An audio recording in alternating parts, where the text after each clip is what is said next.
And so, in the title I said it's all about the water, and we all know about that. Water is the big issue in the Southwest and in this area. And when we talk about Cienegas, we want to talk about shifting baselines and really what is our ecological baseline. We can talk about that for the grasslands, for forests, and whatever else. So what we know is kind of pre-Columbian contact, the conditions, the ecological conditions. We know very little bit about that, and especially in Cienegas, we don't have any of these, or very few photographs that show what they look like pre-degradation in that. And so basically is shifting baselines is the shift over time for what a healthy ecosystem baseline looks like, and then it's the failure to notice change. And it's that basically where our study is pointed towards. And so the first question that we really wanted to know, and I've been coming down here since the NCA was first incorporated. I used to live in Tucson, come down here camping. I never went to the Cienegas, and then Ron and I did some field work down here in graduate school. And the question is, how much Cienega habitat exists in Arizona? Well, there aren't any good answers. And so I thought, well, perhaps we could take a stab at establishing some baselines for how much exists right now. So really, the only data that we have very little about it. Some estimates of where Cienegas used to be in southeastern Arizona from this Hendrickson and Minkley paper. And basically that's just, some line drawings on a map. Well, that is a great starting point, but it's not quantitative, and so we wanted to make it quantitative. We know that Cienegas are super important for a lot of wildlife, T&E species, the lowland and Chiricahua leopard frog, Mexican garden snake, Gila chub, and Gila top minnow. So it's worthwhile studying. But also we have, the big gorilla in the room here is what the impacts are Rosemont mine going to have on Cienega Creek, and as a result, where the water for the Cienegas come from. So if Rosemont dewaters Cienega Creek, what's going to happen to the Cienegas? If that did happen, where's the baseline data going to come from that shows, yes, there was a decrease in size? And so we have, luckily, at the garden, we have a TopCon GRS1 unit that has sub-foot accuracy when you carry it around. And so we thought that we could just walk the perimeters of the Cienegas and get really great shape files, and that we could quantitatively assess how much Cienegas we have. And that would be our baseline. But we know that that baseline is only right now. Let's not forget that the landscape around us is a cultural landscape, and it has been since contact with Native Americans, and that goes back more than 10,000 years in this area. There are significant cultural artifacts all over Las Cienegas, and especially Maddie Canyon, up at Pantano. I don't know all the others, but humans have been modifying the landscape since they set foot here. This is just a kind of a schematic on what they were doing probably down by the Santa Cruz River, down out by Tucson, cultivating agaves up on the hillsides, corns, beans, and squash down on the other places. But Native Americans were also setting fires too, and setting them quite regularly, and they would have set fires to the Cienegas. There's some paleontological work done by Minkley and Davis and others who show that fires in Cienegas were much more frequent in the past than they were post-Europeans. Also, before we had any really good data about Cienegas, we know that beaver trappers came through the area and basically took out all the beavers. Well, the importance of that is beavers are keystone species, and where you have beavers, you have lots of wetlands. And beavers are ecosystem managers, and they'll eat herbaceous cover on the waters. They dam the rivers, they slow down the water, and they increase sedimentation. They eat emergent vegetation like typha, scirpus, and all of those other things. And so this habitat is really great for other wildlife as well. So we know that Cienegas decreased in this area partially because of rangeland destruction, so that's overgrazing with the big droughts. You can read about that in this article right here. But that wasn't the real kicker. The real kicker is that, you know, in like the early 1900s, there were several periods where there was way above average rainfall, and so that caused channel incision. And with that incision, the wetlands were left high and dry. So some of the research projects that we have in progress right now, we finished this as GISing shapefiles of the Cienegas at Las Cienegas. We put together some aerial photography of Las Cienegas, going back to 1936, so that we could use that to compare the extent of the Cienegas as back far as we could go with aerial photography. We wanted to do some baseline water quality studies, start with water stable isotopes to determine where the water for the Cienegas was coming from, and try to get some near survey grade coordinates, the X, Y, and Z for wells. And we wanted to generate this in shapefile so that we can give it to hydrologists so that they can develop a more accurate groundwater model for the NCA. And then one of the things that came up here too is we wanted to quantify wildlife use, because we know that Cienegas are important for wildlife, but as far as to our knowledge, we don't know if anyone has really quantified that before. So you may ask, well, why didn't you just use satellite imagery to quantify how much acreage you have from Cienegas? So this is in June, and Cienegas behave differently than the rest of the landscape. They're kind of like riparian corridors. Because they have access to water, the plants occupying the Cienegas are photosynthetically active during the driest part of the year in this area, and so you can easily define where some of the Cienegas are.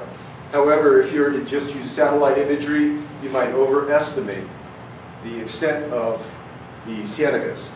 And so the great thing about doing GIS shapefiles is once you walk the perimeter, you can see, yes, there's some bleeding around the edges, but we're using plant communities to demarcate where the wetland ends and where it begins. And this, in some cases, can be very straightforward.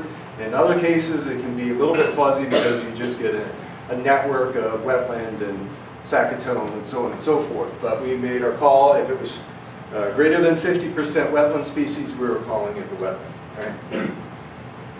And so this is Cieneguita, and right away you can see this 8.4 acres and it has this perimeter right here. So that's our baseline data. You can do other cool things like map standing water, March 26, 2012. You know, you can quantify the standing water as well. And then we go back to our aerial photography for Cieneguita. Unfortunately, the resolution at the time of year, they didn't have infrared imagery back then, so you really can't make comparisons. But we can overlay things like where our standing water was from a couple years ago back on these old images, and you really don't see too much change in the channels or the Cienega area. But you really can't use those old images to quantify, unfortunately, any changes that may have occurred. And that's the real bummer. But you can only do what you have, right? So here's our total data for Las Cienegas, 38 acres. 38 total acres. If you divide that by 45,000 acres, which the LCA has, then you're left with 0.084% of the landscape for the Cienega. And the Cienegas are outlined in red here. So there's a lot of variability within the shape and the sizes. Some are very small little dots on the landscape, and others are much bigger. And what you see is that a lot of them occupy this alluvium bottom closely associated with the stream bed. And so this is the upper Cienega Creek, and this is the ag field that we've heard about, and this is cold water in Stevenson up here. So there are a couple of springs right here feeding cold water, and the ag field is being restored as a Cienega as well. So one of the really cool things about Cienegas too is because most of the vegetation occupying them is rhizomatous, they respond fairly well to grazing. And when I first saw the Cienega, I was a little shocked at how hard it had been hammered. There's a dead cow there. It looked like a putting green. But check this out. There's October. Look at the response to the vegetation. So they're very productive. And this is something that we'd like to do, is try to quantify the above ground biomass in these Cienegas and see how productive they are. That'd take a lot of work, but pretty cool. So, and again, change. So this is October, June, October, and then March. Very different throughout the times of the year. So once we saw this, we thought, we have to put a camera out here and see the changes through the seasons. And so I have a movie that I'll show at the very end about what we've done. And this just shows how the ag field, we've mapped the perimeter of it, and you'll notice there's a feature right here, a berm with a gate, a water gate right here, and the water is spilling out and reclaiming this part of the ag field that we just heard previous about the dust going in here. And so some of it's really easy to map. Anybody can walk that line. Now, it would be really cool to put soil moisture probes on each side of here and see, at what point does it become Cienega. Although, moisture might not make it because these are rhizomatous. They might march. The march of the rhizomatous Eleochris might have a lag time behind the soil moisture. But there are a lot of the things that you could do. Sometimes you're walking on one side of you is the Saccatone, the other side is the wetland. What are the defining, and we think soil moisture probably has a huge part to do with that. So, here's the other thing to the ag field. Now, this is all choked with Typha and Scirpus and Polygonum and other things like that. We have to ask, what is the baseline condition for the Cienegas that we want? Thanks. All right. So we did some water quality, baseline water quality analysis. We didn't expect that to really show us that much, but even some of the Cienegas, the water quality doesn't differ that much from some of the streams and wells and other things like that. We measured basically a water panel. One of the cool things is we started a preliminary study of isotopes things for the well streams and the Cienegas. And here you can see the evaporation line, and this is the local meteoric water line. And what you see is, is that some of the Cienegas are enriched, become enriched isotopically during the springtime. And that's not surprising, they have standing water. Right now, we can't discriminate where that water is coming from. That will take a lot more study and probably other isotopes as well. So here we're just surveying some of the wells with our antenna and the GPS unit, and also measuring groundwater depth. These are the wells. The ones in green are the ones that we have good GPS data for, and the ones in red are what we hope to get. Here's the wildlife camera, some really cool shots, bobcat. Some of them you can even see the white-faced ibis. You can get to species for the wading birds, deer using it, coyotes, and then look at all the waterfowl in there. With the wildfire, with the camera, we can actually quantify use of the wildlife of the Cienega, and this is an Empire Cienega, and it's really not that big. And birds, waterfowl, where the behind paddle triggered the camera 30% of the time, triggered it 50% of the time. So you can see that in March, the waterfowl are really using these Cienegas. And so this baseline data is really important. If we get incision or getting aggradation, are the Cienegas going to get bigger? Are they getting smaller and stuff like that? Cienegas can act like a reflection of the surrounding landscape. And because they're such a small size, they're really good indicators to use for the quality of the landscape. And as previous talks said, that you can do things to improve the retention of water on the landscape, like trincheras and check dams and stuff like that. So if I can show the first couple minutes of the movie, and I just want to thank Jeff and Karen Sims and Dennis Caldwell and Phil Rosen for help with the project too. It's been amazing. We've learned a lot.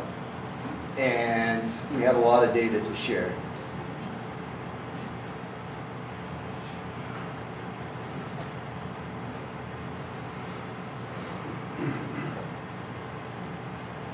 All right, there's no sound to it. We're still working on the soundtrack.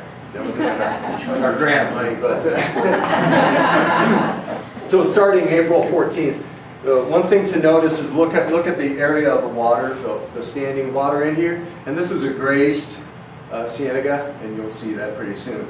But the surrounding grassland is green, is yellow at this point in time. It doesn't green up till a little bit later, but the vegetation in the Cienega is already green and growing.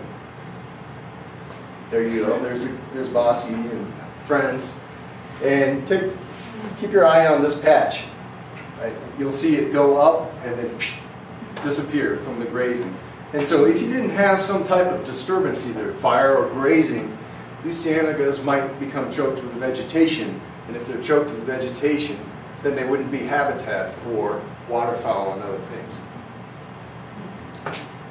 So here we are, June 6th. And one of the other cool things is that that's a nice little cottonwood in the background, and then you can see the phenology of things. It's pretty fun to watch. And again, now start looking at how the water starts to shrink. This is the end of June, and it starts to shrink really fast.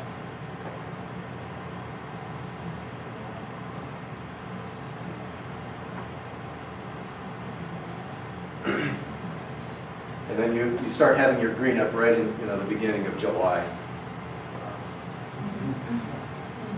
So we had the wildlife camera on a little wispy mesquite tree, and so if the camera's shaking, it's because of the wind. And so now you see the grass coming back. The grazing has been removed. And we visited the camera about every 4 months, and we realized a little ways into it, and when we downloaded the data at the end, I think it was October, beginning of October, end of September, that the grass grows really fast here.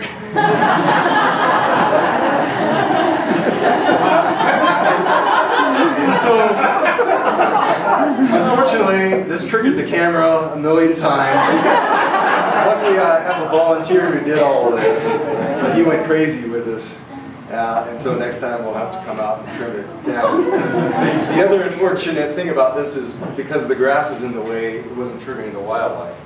And so we have some empty portions of wildlife usage of the Cienega at this time. So, yeah, look at this comp right here. The sunflower, it comes in, it blooms for about 1 week, and then boom, it just goes away. Now you can start seeing the grasses drying down. And then with the first frost, which is going to come up pretty soon, all of a sudden you'll see the vegetation go. But you'll also see us take our camera down and cut the vegetation down too. So, and look at the size. You can see just a little bit of water in there, and that's the end of October. When we came, there we go. We cut the grass down. When we came, that soil, there really wasn't much standing water, but there was a lot of mud, up past your ankle type thing. And so at least this Cienega is behaving like a lot of other wetlands, in that when there's high evapotranspiration, the water is being sucked out to the standing water, and the soil, the water capacity, there's a lot less water in the soil, and so the size of the standing water shrinks. And then with that recharge in the winter, the standing water goes back up, and that usually starts in November, December, and it fills it back up. I still have a few minutes. I know I'm over, sorry. But it's kind of fun to just see it go back. It's a full year that we have this data for. Do you want to take any questions while people ask the rest of it? So those round little wetlands, those circular wetlands that are way out in the Sackatoon there, what's going on with those? I don't know. Some of those look like little pockets that were made by old stream channels or off, bank flooding years ago. I'd say I've got to put a plug in here is what we really need to understand the Cienegas here. is some LiDAR. And it would be really cool, like the work that you did, to see the elevation, where do the Cienegas sit in relation to the channel. We have some pressure transducers that we are going to put in around here to see how the Cienegas water level fluctuates with the streams and how they do it, like with the Empire Spring and other things like that. So where is the water for these come from, and how does it relate to plants? I've been looking at your temperature on these slides. How accurate? Not very accurate. It's in a metal box that's exposed to the sun. So in the summertime it gets pretty hot and it gets pretty cold too. Climate change. Climate change, yeah. So anyway, you can see the Cienega main back its structure there. So. Excellent. So this is still going on, but we're happy to collaborate with other people, and we have some stuff going on with Laura Norman at USGS with her collaborators as well too, and Natalie and Wilson. So, yeah. If I downloaded a T-post, would you move your camera to a fixed We support? could. We wanted it to make it look as natural as possible because we had one camera stolen. And so, you know, without really securing it, you know, pouring some concrete in and, you know, I don't know.